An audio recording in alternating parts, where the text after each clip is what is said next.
αυτό εδώ αφιερωμένο σε όλους εσάς τους κατ' επιλογή δολοφόνους.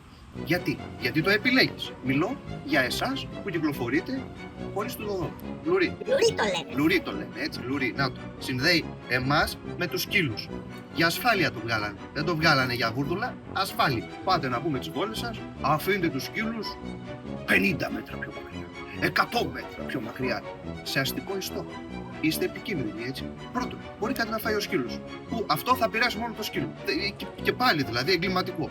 Δεύτερον, μπορεί να κυνηγήσει ένα παιδί, κάτι να βρεθεί με έναν άνθρωπο που φοβάται. Να τον κυνηγήσει, να τον φάει, δεν ξέρω κι εγώ τι. Πλήρη ασθένεια. Να το χτυπήσει ένα αυτοκίνητο το σκύλο σας. Να μπλεχτεί με έναν άλλο σκύλο, να έχουμε κάποιο δάγκωμα. Καλή ώρα. Ο σκύλος έχει δαγκωθεί, θα ακολουθήσει άλλο βίντεο το τι είναι. Αυτά είναι επικίνδυνα και πάτε, ας πούμε, με το τάξι μου. Ωραία, να πούμε, τι θα γίνει. Έχετε τη βεβαιότητα ότι δεν θα γίνει τίποτα. Σας θαυμάζω όμως. Γιατί δεν έχετε άγχος. Ρε, θα μας θάψετε όλους. Είστε επικίνδυνοι. Αυτά θα μπορούσα να μιλάω μια μέρα. Θα συνεχιστώ.